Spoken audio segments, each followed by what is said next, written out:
Quando a gente ouve a expressão direitos humanos, muitas vezes parece distante da vida cotidiana, né? Mas direitos humanos, eles estão na escola de uma criança, quando ela consegue frequentar, no acesso à saúde, no direito à moradia, segurança, liberdade, educação, dignidade e também no direito de existir sem ser discriminado. E quando olhamos para a população negra, esse debate, né, falar sobre direitos humanos, ganha ainda mais urgência, porque as desigualdades históricas, elas ainda determinam quem tem mais ou menos acessos a direitos fundamentais.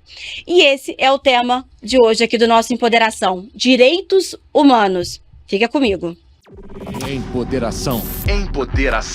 Vozes em ação. Em todas as plataformas digitais. Tenho o prazer de receber Ana Carolina Lima. Tudo bem, Ana? Tudo bem, Gabi. É um prazer participar do seu programa mais uma vez. Muito obrigada. Eu que te agradeço por estar aqui conosco. A Ana é advogada com 20 anos de atuação, sócia fundadora do Romana e Lima Advogadas Associadas e também fundadora e co-diretora executiva do Aqualtune Lab. Também integra o Conselho de Desenvolvimento Econômico, Social, Sustentável da Presidência da República e é conselheira da Comissão de Anistia do Ministério dos Direitos Humanos e da Cidadania, além de integrante da Frente de Juristas Negras e Negros. Ana, que currículo maravilhoso, segue sendo maravilhoso, né? Eu sou movida por justiça social, eu fui forjada dentro do movimento negro, e aí eu não tinha outro caminho a seguir, a não ser esse de me colocar a serviço de uma sociedade melhor, de combater as desigualdades. Então, essa é a minha luta, meu propósito de vida. Que bom, Ana. Muito obrigada por tudo isso que você faz, né? Eu quero muito que você fale aqui sobre o congresso, o primeiro congresso que foi realizado sobre tecnologias digitais, mas antes vamos falar sobre direitos humanos de uma maneira geral. Infelizmente, quando a gente fala direitos humanos, as pessoas, criou-se uma ojeriza a essa palavra, as pessoas, elas querem reduzir, minimizar o que ela significa. Eu queria que você falasse sobre o significado e por que está tendo essa negativa em relação a esse termo que representa algo tão importante para a sociedade. Então, são tantas camadas, né? Uma pergunta tão complexa, mas eu posso falar do meu próprio exemplo. Eu participo dessas várias iniciativas porque é a minha forma de exercer direitos humanos, né? Direitos humanos são direitos fundamentais, são direitos básicos. Então, participar do Conselhão da Presidência da República, da Comissão de Anistia, ser advogada, pensando sempre em justiça social, é uma forma de exercer e de preservar os direitos humanos.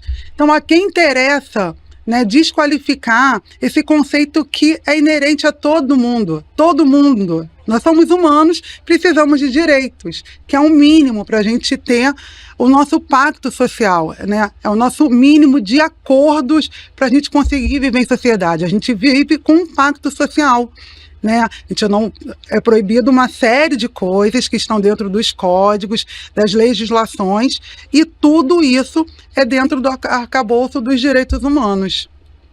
Mas por que é tão criticado? Por que as pessoas querem minimizar? Minimizar. A palavra foi exatamente essa, né? Minimizar a uma questão de questão de direitos a pessoa, a bandidos, né? Falam direito dos manos, vão tentando minimizar, desqualificar, levando para um eixo da criminalidade, né? E não é sobre isso. Os direitos humanos é sobre dignidade, né? É sobre várias coisas, mas dignidade é uma palavra que é muito importante quando a gente pensa nos conceitos, no conceito de direitos humanos. Então, quando as pessoas vão minimizando e tentando desqualificar os direitos humanos a partir da questão da criminalidade, é ignorar os direitos básicos à educação, como você disse, à saúde, ao bem-estar, à liberdade de expressão, à liberdade religiosa, né, ao acesso à justiça, ao fortalecimento da democracia. Então, essa questão é uma guerra conceitual, uma guerra de narrativas, né? Eu assisti recentemente um trecho de uma entrevista do ator Wagner Moura, que ele fala que antes, e eu concordo com ele, né? Vou pensar lá no início dos anos 2000, 2010 para trás, a gente falava sobre fatos, a gente discutia as divergências a partir de um fato. Agora, a realidade, a partir das tecnologias digitais, de como essa era da comunicação digital, ela está inserida na nossa sociedade, cada um tem uma realidade paralela. Então, o conceito de direitos humanos ele é distorcido a partir dessa realidade, não são os fatos, é como cada uma está enxergando a sua visão, a sua cosmovisão. E nesse lugar, eu acho que falta a gente se entender mais como pertencentes a uma nação, a um país que tem proporções continentais. A gente fala muito a partir do outro, não da gente mesmo. Então, a gente tem uma distorção desses conceitos. Você usou o termo narrativa, né? E aí, para se ter uma narrativa, tem que se ter uma estratégia. Você acha que pode ser estratégico distorcer o significado do que é direitos humanos? Sim, eu acho que pode ser estratégico mesmo. São formas que já foram utilizadas antigamente por regimes autoritários, fascistas. É a mesma estratégia se repetindo e se atualizando por meio das tecnologias digitais. Como, por exemplo? A IA generativa, por exemplo, né, que são o ChatGPT, todas essas inteligências artificiais que são alimentadas por informações nossas e reproduzem, a partir das informações inseridas ali, narrativas diversas. Ontem eu estava fazendo um experimento no escritório em relação a isso, sobre a Frente de Juristas Negras e Negros. Para cada pessoa que fala sobre, dentro da própria FEJUM, né, a Frente de Juristas Negras e Negros, a gente chama carinhosamente de FEJUM, é a nossa sigla. Para cada pessoa que vai pensar FEJUM, ela vem de uma forma diferente. Como eu estou desde o início e faço textos e condenso textos a partir do início dessa construção, quando eu solicito uma análise para a IA generativa sobre o que é a FEJUM, ela me dá um contexto muito diferente do que dá para uma pessoa que acabou de entrar. Então, e pode dar, e uma pessoa que é contra... Se fizer a mesma pergunta... E se for uma pessoa que é contra políticas de ações afirmativas, perguntando sobre a FEJUM, também vai dar um contexto negativo sobre o que é a FEJUM. E cada um absorve aquilo como realidade absoluta. Por isso é tão importante a gente pensar em direitos humanos e a educação como um direito fundamental. O pensamento crítico é mais urgente do que nunca nesse momento, né, que a gente está vivendo da era da comunicação. Você ia citar o exemplo de algo que o Wagner Moura disse e acabou não trazendo isso, e eu acho que eu sei o que é. Que foi da realidade, foi o da questão da realidade. Da realidade? Dos fatos e da realidade. Tá. Esse foi... Porque está circulando um outro agora, uma outra fala dele para o Pedro Bial sobre qual o momento que você tem que deixar de se preocupar com as questões sociais, né? Se existe esse momento que ele está sendo cobrado por isso. Achei que era sobre isso. Não, também tem isso. A entrevista foi muito interessante em vários aspectos, mas me chamou muita atenção essa coisa dos fatos, do que a gente discutiu, o que é fato e o que é realidade para cada pessoa. Né? A gente está vivendo de realidades paralelas, que são as narrativas diversas, e não se atentando aos fatos. A gente vive num mundo desigual. Isso é um fato.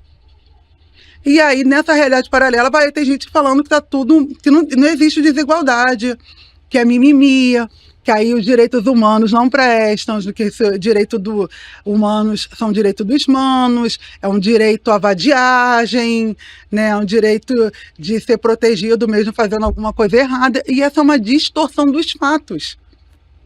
É uma distorção dos fatos absurda, né? Ao contrário da Odara, que é historiadora... Que ia participar com a gente, né? Tá no compromisso, que infelizmente não participou. Eu não sei contar as datas exatas da criação dos direitos humanos, mas foi no contexto do final da Segunda Guerra, né? A terra arrasada, a gente precisa construir um novo pacto para a gente conseguir seguir em frente. Está chegando um momento que a gente vai ter que repactuar isso, porque está... Muito absurdo. É interessante você trazer isso, a gente está falando sobre direitos humanos, né, de maneira ampla aqui, e nesse momento a gente está conceituando, falando do conceito que significa na teoria e também na prática direitos humanos. E aí você coloca aqui que falou de narrativa, me chamou muito a atenção, e falando que a gente vive uma realidade paralela, né, cada um tem aí a sua verdade, digamos assim, né, tem a sua realidade paralela, e que na verdade, no fundo, quem está sofrendo com a desigualdade, quem precisa muito mais dos direitos humanos e tudo que ele traz, acaba sendo mais uma vez invisibilizado. Sim, correto. Isso, a gente pode considerar isso como uma verdade? Acontece isso? Podemos considerar como invisibilizados, mas essas pessoas, no meu ponto de vista, nós que eu estou cercada assim, dentro olha o que eu ia falar da realidade que eu vivo. É isso, mas a nossa bolha, né? Dentro da nossa bolha, quando você vai conversar sobre determinadas questões, as pessoas não se sentem... Eu estou vendo que elas estão invisibilizadas, que nós estamos invisibilizadas. Nós, mulheres negras, estamos invisibilizadas. A gente consegue ter uma voz, a gente fala, a gente consegue, mas a gente não consegue o alcance necessário para poder virar a chave, né? O que eu sempre falo sobre justiça social é a gente conseguir conquistar um mínimo de igualdade. E aí a gente consegue progredir, né? Os países que estão no ranking, né, que são ranqueados como, que estão lá com altos índices de justiça social, que você vai pensar Dinamarca, Noruega e tudo mais, tem uma igualdade salarial, tem uma igualdade de gênero, então eles conseguem progredir, né, conseguem se proteger, conseguem viver melhor coletivamente e se enxergam, né? Parlamentar de outros países que são desenvolvidos e que estão bem ranqueados no ranking da justiça social, eles se veem como povo, eles se veem pertencentes. Eu faço parte dessa coletividade, meu salário é igual ao de todos os outros trabalhadores. Aqui a gente tem uma superioridade sempre, né? Tem sempre uma hierarquização de tudo. Então, essa hierarquização vai fazendo com que a gente não se enxergue, né? Outro dia, sábado retrasado, eu peguei um Uber para poder resolver uma coisa no shopping no final de semana, no shopping Rio Sul, e eu pedi para o Uber me deixar num ponto dentro do estacionamento, e ele veio reclamando que não, que ali tinha engarrafamento e tudo mais. E eu vim falando, não, acho que ali é melhor, tem menos engarrafamento. Ele falou, eu sou uma pessoa normal, não sou Uber não.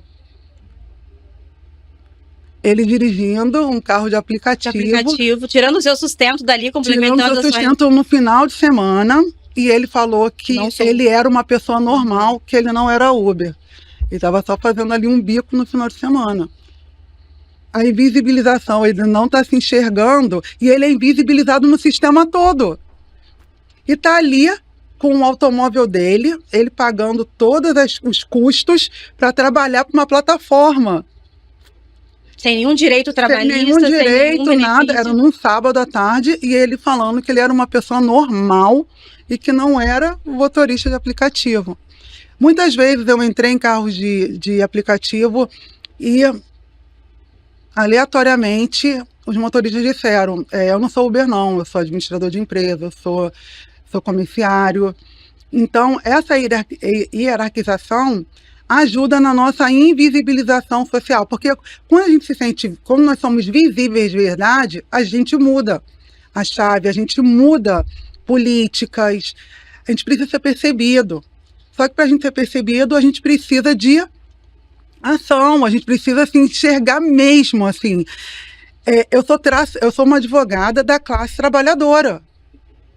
Eu não sou uma advogada rica, né? E a gente pressupõe que advogados, médicos, são profissões bem-sucedidas. Eu sou uma advogada da classe trabalhadora e tenho consciência de raça, classe e gênero na veia. Então eu sei onde eu estou posicionada na sociedade e eu sei o que fazer para o bem da coletividade a qual estou inserida. Só que sozinha não é possível. A gente precisa de todo mundo, e precisa de todo mundo que se perceba como parte dessa classe, né? E é um exercício difícil, é um exercício de direitos humanos. Esse exemplo que você traz do motorista de aplicativo, que ele se disse como uma pessoa normal, né, que não era motorista de aplicativo, que tem uma outra profissão, o que você extrai disso, de exemplo, assim, a partir do que essa pessoa colocou? Por que você acha que ela trouxe essa fala e essa divisão? Não sou motorista de aplicativo como minha função principal, né, eu sou uma pessoa normal.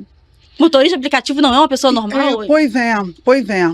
Motorista de aplicativo, do que eu extraía, motorista de aplicativo não é uma pessoa normal. Eu não sou trabalhador, sou usuário, eu sou consumidor do shopping que eu estou te levando. Que é um shopping elitizado, shopping Rio Sul, ali na zona sul do Rio, né? Eu sou um consumidor do shopping que eu estou te levando.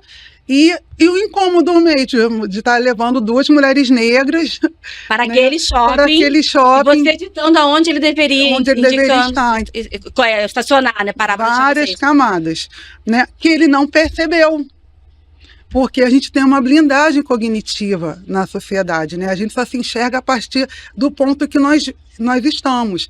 Por isso que eu digo que as mulheres negras, pessoas negras, têm um duplo olhar social. A gente consegue, mulheres negras especialmente, conseguem enxergar a sociedade como um todo. Porque a gente aprendeu desde cedo a lidar com pessoas não negras e com pessoas negras, né? E as pessoas não negras, em sua maioria, só veem a gente como pessoas subalternizadas. Então, esse duplo olhar social faz com que a gente agregue muitas coisas, né? Faz com que a gente queira uma mulher negra no STF, por exemplo, porque esse olhar social visibiliza todo mundo. Não é a partir desse ponto. Esse motorista, ele não tem noção de quantos preconceitos involuntários ele praticou ali ao me deixar no estacionamento. Como você enquadra os direitos humanos a partir desse exemplo desse motorista de Uber? Em que momento ali ele também não se deu conta de que ele não está tendo os direitos humanos dele respeitado? Então, eu acho que... E também desrespeitando do próximo, né? Eu acho que essas urgências da vida que começaram a partir da disseminação das novas tecnologias digitais e do próprio acesso à internet, que o consumo é muito, muito, muito rápido, né? E eu estava vendo hoje mais cedo que os índices de educação aqui educação escolar aqui no estado estão baixos e tudo mais. Falta pensamento crítico, sabe? De se entender. Quando você fala de você, eu falo de mim, a gente sabe de onde a gente veio. A gente entende qual é o contexto que nós estamos inseridas, qual é a importância do programa Empoderação dentro de uma rádio, o alcance que ele tem, a função social que ele tem. A gente entendeu esse caminho, e a gente entendeu que esse caminho beneficia todo mundo. É pela nossa sobrevivência, para a gente não sermos agredidas, xingadas e subalternizadas o tempo todo, né? A gente também faz essa militância como também uma blindagem para não sofrermos tantas mais violências do que a gente já sofre. Porque ele, sem querer, o motorista foi violento ao me levar no shopping. Foi uma violência, né, que eu sofri ali na ida. Muito sutil, tudo muito sutil, mas foi. Né? Entender de onde nós viemos, onde nós estamos inseridos na sociedade, cobrar dos nossos parlamentares, das nossas parlamentares, aquilo que nos foi prometido, o que foi nos dado de direito ao voto. Essas são formas de exercer direitos humanos também. E qual a diferença quando uma pessoa, ela tem esse conhecimento crítico, né? Ela exerce isso, e quando ela simplesmente não se importa e não quer discutir, não quer trazer à tona e quer viver só a vida dela ali no quadrado dela, e sem desrespeitar isso. Mas por que é importante a gente ter esse olhar e ter esse olhar crítico sobre as coisas que chegam pra gente, que nos oferecem? A exemplo da questão do significado de direitos humanos, né? Que estão querendo desqualificar o significado dessa palavra e tudo que representa. Não entendi a pergunta. Quero que você coloque, que você traga pra gente, como que que significa direitos humanos quando você tem a possibilidade de exercê-lo, né? Isso é importante, porque antes a gente não podia exercer, a gente não tinha direito a ter direitos. E hoje a gente pode não só ter, como cobrar, como você sinalizou, a gente cobrar dos parlamentares, enfim. O que representa essa conquista para a população? Poder ter direitos humanos. É poder, na era da comunicação, ter o poder de se informar melhor, de procurar as fontes confiáveis para qualquer coisa, né? Agora, exercer direitos humanos é estar bem informado sobre seus direitos básicos de saúde, educação, acesso à cultura, a sua liberdade religiosa, a liberdade de expressão, o acesso à justiça. Se você estiver bem informado nas fontes confiáveis, nas fontes, no caso do poder público, né? Se informar nas plataformas do governo federal, do governo estadual e do governo municipal acerca dos seus direitos, do que ficar absorvendo desinformação. Agora essa semana está uma disseminação contra as vacinas, de novo. Né? E a gente tem lá no Ministério da Saúde todas as informações acerca disso. Aí começam pessoas irresponsáveis a divulgar nas redes sociais que isso é perigoso. E vacinas salvam vidas. É cientificamente comprovado. A gente precisa acreditar na ciência, né? A gente precisa ter um mínimo. Acreditar na ciência também é um direito, é um direito humano. Também a preservação do direito humano. A gente não pode se autodestruir, né? Você vê uma relação entre o racismo estrutural e essa narrativa, né, essa proposta aí de desqualificar o que são direitos humanos? Sim. Aí, enquanto advogada, né, eu percebo, a gente tem um país com um alto índice de encarceramento, né, e a gente vê uma desigualdade, uma injustiça absurda sobre isso. Ontem eu vi rapidamente a história de um lutador que ficou preso durante 6 anos injustamente e saiu da prisão sem nenhuma indenização. E ele tentou entrar contra o Estado e não conseguiu, teve o direito negado. Teve o direito negado porque foi um mero dissabor. Ele passar 6 anos preso e ir para a justiça, e está dentro do pacote da justiça, segundo o entendimento, falando de uma forma muito resumida, ter um percentual de injustiça. Então... Desculpa, eu juro que eu não entendi. Eu não entendi esse percentual. Como assim ter um percentual de injustiça, não? Dentro dos julgamentos, eles estavam, de certa forma, ficou parecendo para mim que esses, não sei se foram 3 desembargadores que votaram contra, eles estavam ali exercendo direito humano na realidade dele. É meu direito humano errar. Tudo bem, ele perdeu 6 anos da vida dele, ficou encarcerado. O Estado não vai ter dinheiro para pagar, mas vai ter dinheiro para pagar outras pessoas, indenizações de outras pessoas que não mereciam. Então, o peso da justiça em relação aos direitos humanos e ao racismo estrutural é muito desequilibrado. E a gente precisa pensar sobre o sistema de justiça que nós queremos. Aí é um dever da sociedade como um todo, né? Um acesso à justiça é um direito humano. E quando a gente bate as portas do judiciário e tem uma série de obstáculos, e entendendo a história do judiciário, como ela foi, né, tem gente que herda vaga de desembargador. Filhos, né? Minha herança. Meu avô era desembargador, meu pai era, agora eu também sou. É uma herança.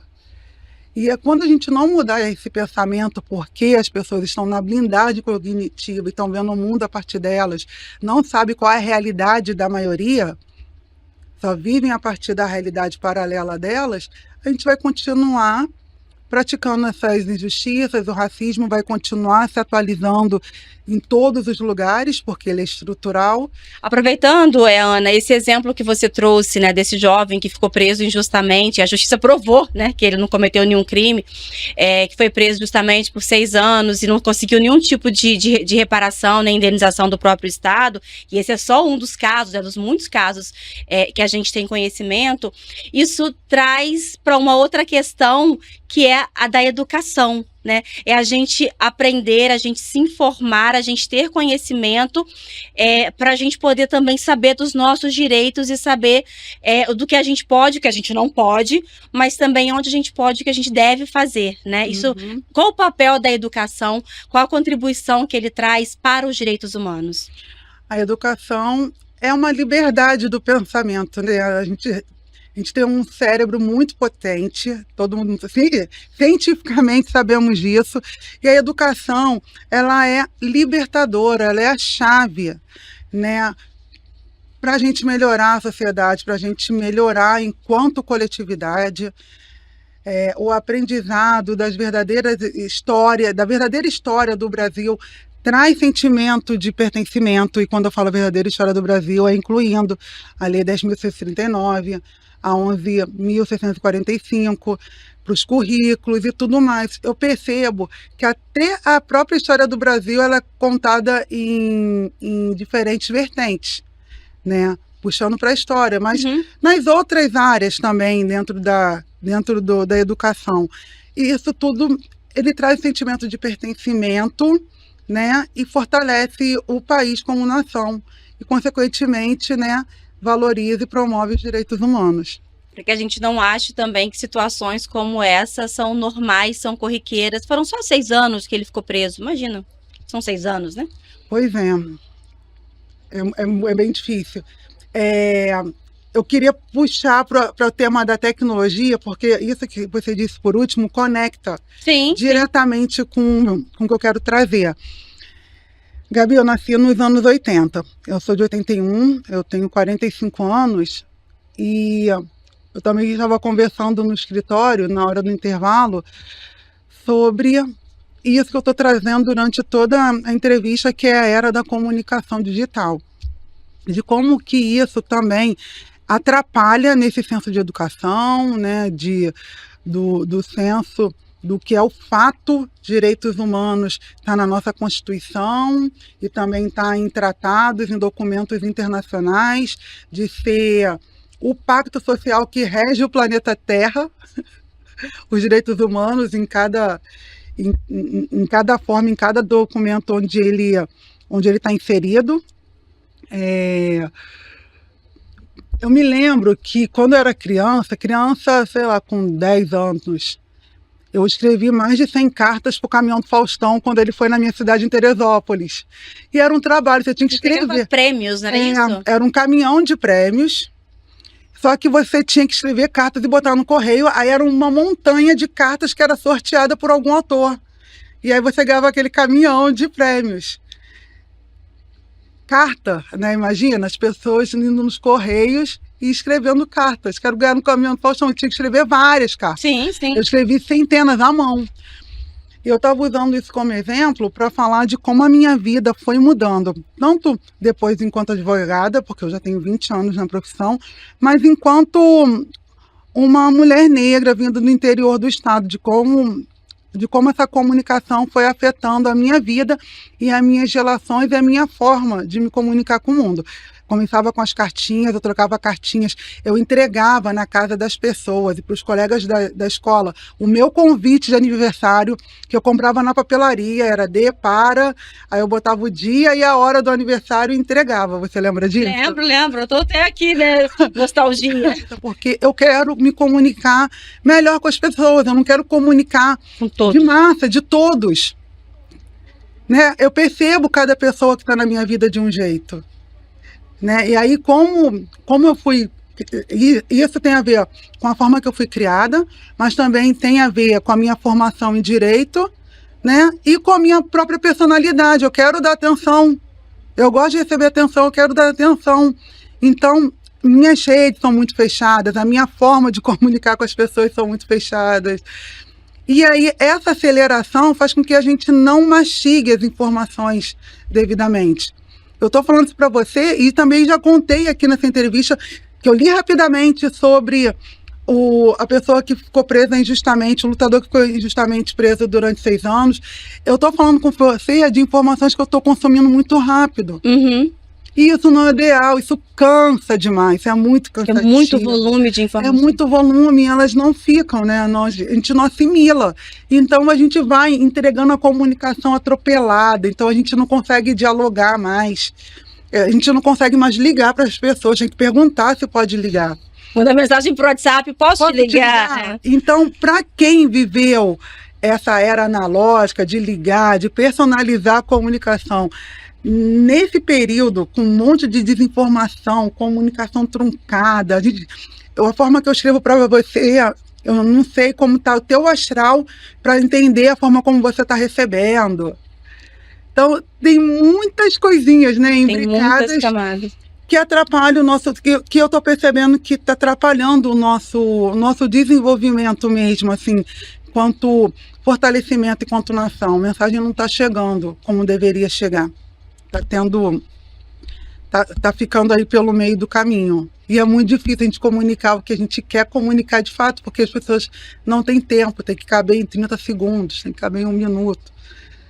Olha, você falando isso, você abriu aqui também, né, várias possibilidades de perguntas e colocações, desde a questão da própria comunicação, desde as relações que são construídas ou destruídas por conta de uma comunicação equivocada, mas eu vou me apegar aqui para a gente trazer mais sobre o congresso que foi realizado, porque aí a gente está falando de educação, a gente está falando de tecnologia, a gente está falando de direitos humanos, estamos conseguindo abarcar tudo sobre o primeiro congresso internacional que foi realizado pelo Alcaltune Lab com outras organizações. Eu queria que você explicasse o que foi esse congresso. Olha, Gabi, esse congresso foi a realização de um sonho coletivo. Eu tô positivamente em choque com o que a gente viveu no último final de semana na Faculdade de Saúde Pública em São Paulo. O primeiro congresso internacional sobre desigualdades raciais e tecnologias digitais, ele foi idealizado pelo Alcaltune Lab e em parceria com o Instituto Mancala, o Instituto Sumaúma e Reafro, que abraçaram essa iniciativa e vieram juntos nessa construção para a realização desse sonho coletivo. Desde o início do Alcaltune, que tem 6 anos, a gente estava pensando em fazer um congresso. Porque quando a gente vai pensar em direitos digitais, todo o nosso arcabouço teórico ele é internacional. E como que um congresso, né, como que a tecnologia digital, ela se comunica com os direitos humanos? Olha, os direitos humanos como direitos fundamentais, e pensando nas tecnologias, nós temos... Esse nosso corpo aqui virou um corpo eletrônico. Nosso corpo eletrônico é feito de dados. A gente está entregando dados todos os dias. E esses dados, que são as nossas próprias vidas, eles precisam ser protegidos. Precisa ter uma regulamentação para tudo que a gente está usando, né? Na questão da saúde, na questão da educação, no acesso à justiça. Então, os direitos humanos, a gente também já consegue falar sobre direitos fundamentais, direitos humanos digitais. Porque a gente tem esse corpo eletrônico que está aí, né? E essa forma de levar, e esse objetivo do Congresso de facilitar esse diálogo com a sociedade, com bastante coerência, com tecnicidade, né? Com todo o academicismo, porque foi um congresso científico, e isso ajuda a gente a pressionar o poder público pela regulamentação, que é muito necessária, né? Senão nossas tecnologias, elas só vulnerabilizam a gente, né? E esse é um assunto que é muito difícil ainda, porque nós estamos a reboque dessas tecnologias. Elas chegam, a gente consome, depois a gente vai ver o que a gente entregou e o que a gente vai fazer, né? Essa IA generativa por meio do GPT, né? Isso tudo já chegou e Já depois tá na já nossa está vida, na já nossa tá vida aqui no dia a inserida, dia. o Instagram, as plataformas, né, digitais, já está toda na nossa vida, e aí? A gente está muito a reboque. Parece que eles estão anos na nossa frente, né? E a gente precisa regulamentar, criar os pactos, né, consensuar aí quais são as regras para que tenha um equilíbrio, para que a gente combata as desigualdades dentro desse meio. Quantas pessoas aproximadamente participaram do congresso? Olha, o congresso, ele tinha... Foi um congresso pequeno, o primeiro congresso, né, para 200 pessoas. No meio... É muita coisa, 200 pessoas, hein? Não é pequeno, não. Então, mas olha os dados, que bacana. Nós tivemos pessoas das 5 regiões do país, fora os convidados internacionais. 200 pessoas, mas ultrapassou esse volume. Né? Tivemos ingressos esgotados no primeiro dia do congresso. E no outro dia, tinham pessoas que queriam participar, que estavam muito interessados no assunto, que não conseguiram adquirir os ingressos, que bateram lá na porta do congresso e a gente acolheu. Tinha espaço. Quando tiver espaço, pode entrar. É o caso de mãe, vem. E para todo mundo bebendo a fonte, porque foi muito bonito. Foi tudo muito bonito, né? E aí esses dados, eles deixam a gente com o coração bem quentinho. E durante o congresso eu só ouvia feedbacks positivos. O meu foi um deles, porque eu participei, tive a oportunidade de participar, de apresentar um trabalho acadêmico. Aliás, vou trazer aqui a minha perspectiva enquanto participante, porque eu participei ali como acadêmica, e me posicionar como acadêmica para uma mulher preta, né, uma mulher preta, uma mulher de origem pobre, que é o meu caso, e falar que eu sou uma acadêmica... Dentro da USP. Dentro da USP, né? Primeiro, acadêmica dentro da FGV, porque eu sou mestranda da FGV, né? Então já começa por aí. E depois eu fui para a USP. Então, assim, isso é algo que há 30 anos, né, era inimaginável, porque eu lembro que eu não tinha nem informações do que era ensino superior. Eu não sabia, assim como eu não sabia, né? Tô trazendo o meu recorte aqui, mas aí é uma amostragem, várias outras pessoas não sabiam, e ainda hoje, né, a gente não tem muitas vezes muita informação, muito conhecimento, mas eu sequer sabia o que era ensino superior, como era a faculdade, como que entrava na faculdade, porque isso era inacessível, né? Era tão inacessível estar lá, como também ter a informação, porque os meus pais, que eram analfabetos, né, minha mãe é viva ainda, eles não tinham informação, nem se escolarizaram. O que é faculdade, como entra, como faz. Então, assim, e aí, de repente, você consegue furar essa bolha e vai para academia, né? Você vai para a escola, eu fui ensino médio, e aí depois ensino superior, e agora o mestrado. E aí, de repente, você vai para a USP apresentar um trabalho acadêmico no primeiro Congresso Internacional de Desigualdades Sociais e Tecnologias Digitais, realizado, assim, que fala sobre a questão racial, que fala sobre a tecnologia, que fala sobre a questão racial, sobre as desigualdades, e também mostra o potencial das pessoas que estavam ali, e tantas outras que certamente quiseram estar e não puderam, mas para poder falar, olha quanta gente boa, quanta gente preta boa, está aqui produzindo conhecimento, informação, dentro do rigor científico, assim como todos os brancos, para poder pensar os problemas e também soluções, e construir uma massa crítica para poder pensar os problemas da sociedade contemporânea, principalmente das pessoas pretas. Isso é gigante. E aí, quando eu me vi dentro disso, quando eu me inscrevi, né? Eu vou me inscrever. Se eu não conseguir, tudo bem, porque ninguém vai saber mesmo que eu me inscrevi. E aí, o meu projeto foi selecionado. E aí, eu falei, vou falar para o mundo. Porque, gente, e o meu trabalho também tem essa lógica, né? Eu falo sobre resiliência climática. E aí, eu falei, gente, foi aprovado, meu trabalho foi aprovado num congresso internacional na USP para falar sobre a questão racial. Isso é muita coisa, isso é muito potente, e aí não é sobre mim, é sobre organizar um evento desse nível, porque tudo assim, desde a entrada, né, lá o banner informando do evento, tudo de alta categoria, e aí um elogio a vocês, porque não estava... Também tem muito essa ideia de que as coisas que de pessoas pretas e para pessoas pretas é de qualquer jeito. Não, lá era na USP, era tudo com uma qualidade, com um cuidado, com um zelo que a gente merece. Então, foi tudo muito pensado nos detalhes. Eu lembro que eu até fiz um comentário, falei, nossa, até plaquinha que bonitinha na porta, sabe? Indicando as portas temáticas, as salas temáticas.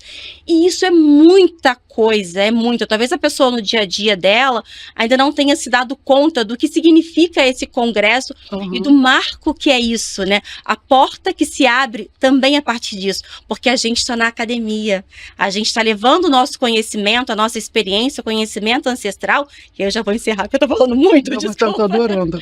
O nosso conhecimento ancestral também, né? Porque a Alice falou muito disso, a gente está levando o nosso conhecimento, a nossa experiência, a nossa vivência para dentro da academia, de um lugar que a gente nunca pôde entrar. E agora estamos lá, entramos e estamos levando conhecimento para ser compartilhado, disseminado, trabalhado e mudar a vida das pessoas. Isso é coisa pra caramba. Muito obrigada mesmo. É muito bom te ouvir falando sobre isso, me emociona, porque realização de um sonho coletivo, realizamos um sonho, e esse sonho é concreto. E quando a gente fala de congresso sobre desigualdades raciais, você viu, a gente estava abarcando todo mundo. A gente está denunciando o racismo que a gente sofre nas tecnologias, mas essa denúncia é sobre todas as desigualdades, não é só sobre a gente. Por isso que é tão importante a luta antirracista, a gente ter aliados dentro de um espaço como esse também, porque a gente está falando sobre todo mundo e apresentamos soluções maravilhosas que ninguém tinha pensado, tinham soluções ali que eram inéditas, né? Sobre melhorar, sobre incluir as pessoas nas tecnologias digitais. Né? Sobre melhorar a vida. Sobre progredir. Né? Obrigada. Eu tô aqui falando do ponto de vista de uma mestranda, de uma pessoa de origem pobre que conseguiu chegar aqui com várias possibilidades, oportunidades. Eu fui abraçando todas, às vezes mais do que a gente às vezes consegue, né? Porque é a oportunidade que vai chegando, a gente vai abrindo as portas. Mas isso é muito grandioso. Isso mostra a força, a potência, o conhecimento que durante anos nos foi negado, colocar em prática o nosso conhecimento. A gente sempre colocou, né, ali né, dentro das nossas estratégias, enfim. Mas agora ele é visibilizado. Foi isso que, enquanto mulher preta, que eu vi ali. A gente estava na academia, naquele lugar branco, né? E engraçado, foi interessante, porque foi justamente na Universidade de Saúde Pública, que era de higiene antigamente. O nome era... Tinha um prédio principal, o nome dele ainda, higienização. De higienização. Mas cheio de Milton Santos. Quer dizer, cheio de imagem do Milton Santos significando aquilo tudo, mas era isso. Era lugar de higienização. Ele começou de uma forma muito ruim, muito racista, né? E a gente pisou naquele chão. A gente ocupou e ressignificando e trazendo um conhecimento libertador, né? E quais são os desdobramentos do Congresso? Então, os desdobramentos é transformar todas as oficinas, inclusive a sua, né, como artigo de um livro que vai ser um nosso arcabouço teórico. A gente quer promover esse livro com parâmetros, com políticas, com propostas de políticas. Nós também fizemos um documento com recomendações tiradas durante o Congresso, né, com apoio de organizações parceiras, para a gente entregar no Ministério da Ciência e Tecnologia, no Conselhão da Presidência da República, né, e tentar fazer essas recomendações chegarem às mãos do presidente Lula.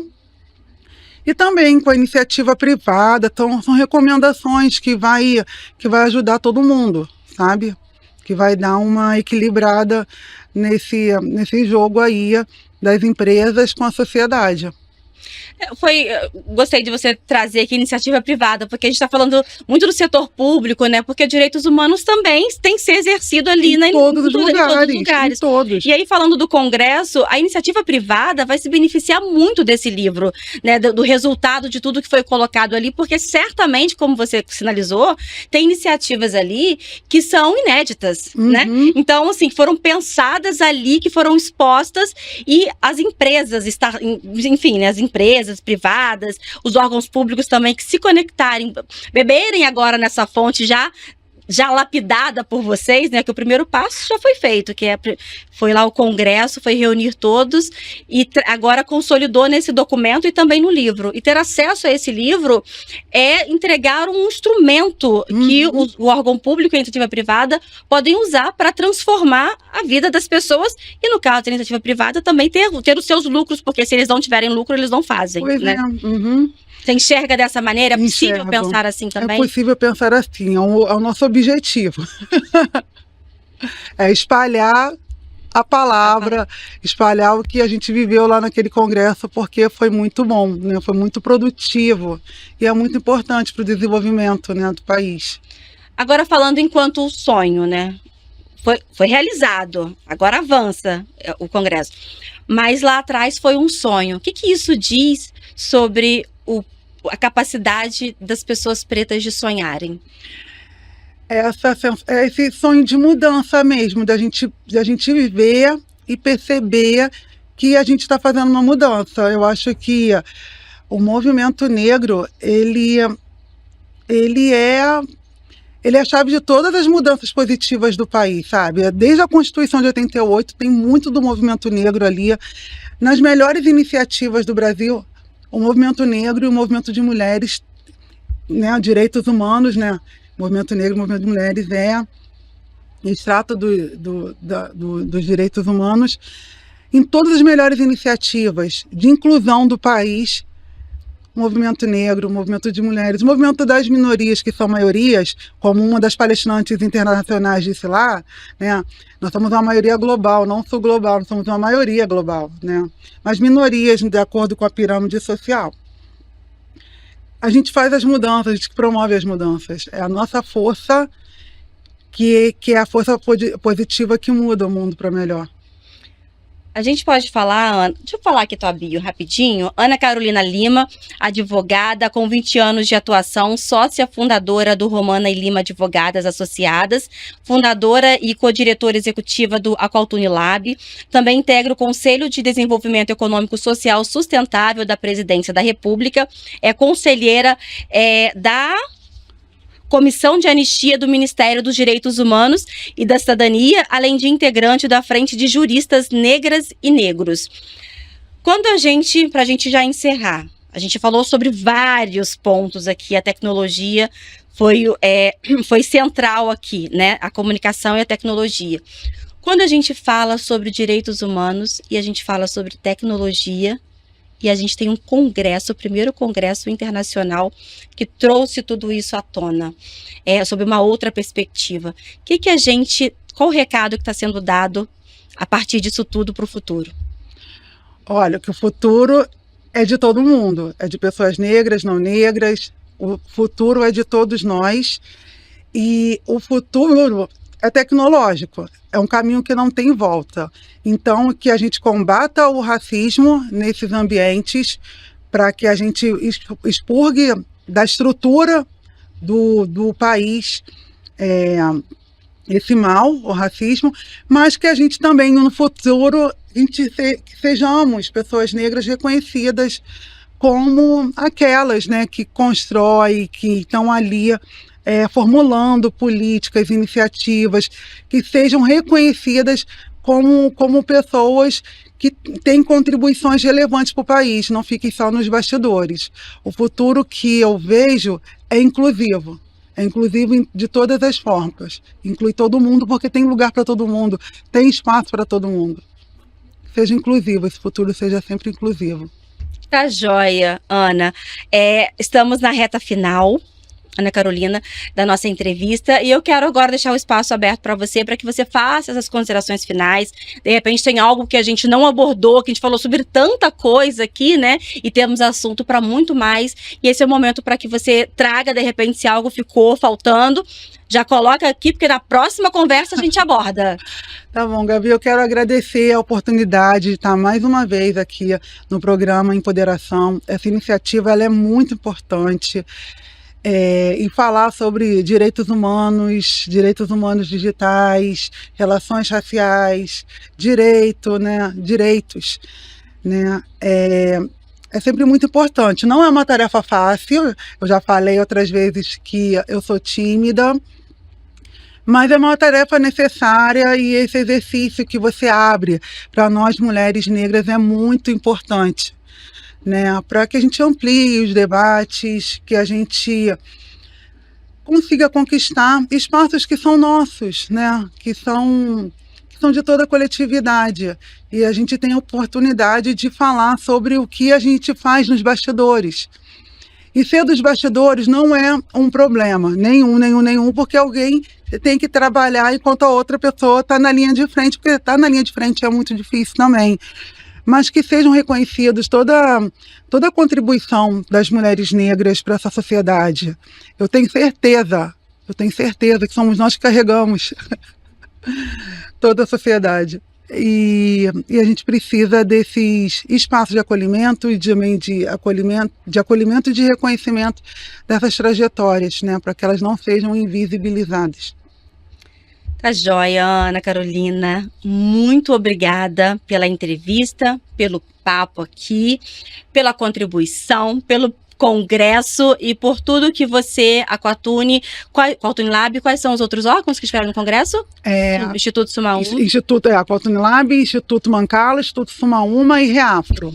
Muito obrigada a todos vocês que estiveram à frente de uma iniciativa tão importante, valiosa e que, sem dúvida, vai render muitos frutos para o futuro, tá? Muito obrigada mesmo e continuem sonhando grande assim, tá? Por favor. Obrigada.